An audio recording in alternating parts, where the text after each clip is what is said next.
দক্ষিণ চীন সাগরে বড় এক ধাক্কা খেল আমেরিকা। মাত্র আধ ঘন্টার ব্যবধানে অত্যাধুনিক ফাইটার জেট ও হেলিকপ্টার হারিয়েছে মার্কিন নৌবাহিনী। পাইলট ও ক্রুরা কোনোমতে বেঁচে গেছেন। মার্কিন সংবাদ মাধ্যম এক্সিওস জানিয়েছে, দক্ষিণ চীন সাগরে মার্কিন বিমানবাহী রণতরী ইউএসএস নিমিৎজ থেকে উড্ডয়ন করা এক যুদ্ধবিমান ও একটি হেলিকপ্টার রোববার আধ ঘন্টার ব্যবধানে বিধ্বস্ত হয়েছে। এই দুর্ঘটনায় মার্কিন নৌবাহিনীর নিরাপত্তা মানদণ্ড নিয়ে প্রশ্ন উঠতে শুরু করেছে।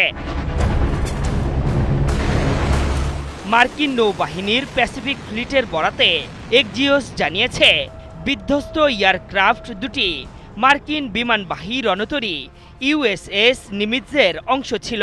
দুর্ঘটনায় পতিত হওয়ার পর MH-60RC হক হেলিকপ্টারের ৩ ক্রু সদস্যকে উদ্ধার করা হয়েছে।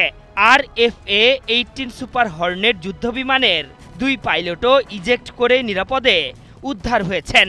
তবে ঠিক কী কারণে দুর্ঘটনাটি ঘটেছে তা নিশ্চিত করেনি মার্কিন নৌবাহিনী। কারণ খুঁজতে অনুসন্ধান শুরু করেছে বলে জানিয়েছে মার্কিন সংস্থাটি। স্কিন শুষ্ক রুক্ষ হয়ে যাবে বলে কি বাইরে যাবে না? জাস্ট 1 2 3 4 করো, স্কিনটাকে রিভাইভ করো। মার্কিন সামরিক বাহিনীর বিমানবাহী রণতরীতে দুর্ঘটনা এবারই প্রথম নয়। এর আগেও মার্কিন নৌবাহিনীর আরেক রণতরী ইউএসএস হ্যারি এস ট্রুম্যান এ পরপর কয়েকটি দুর্ঘটনা ঘটেছে।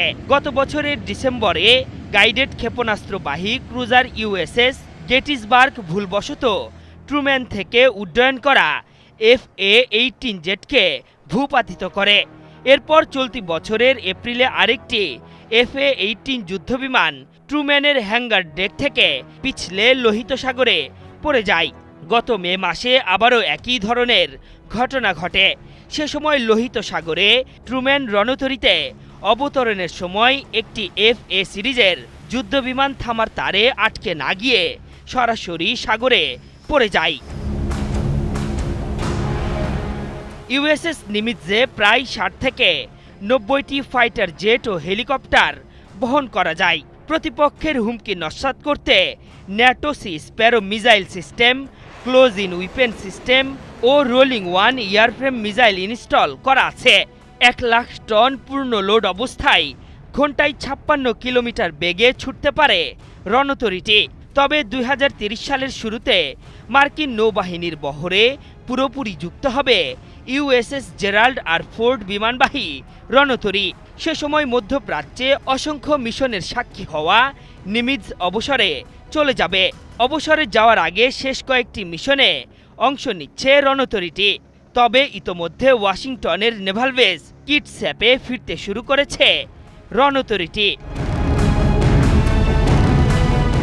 আশরাফুল ইসলাম, ৭১।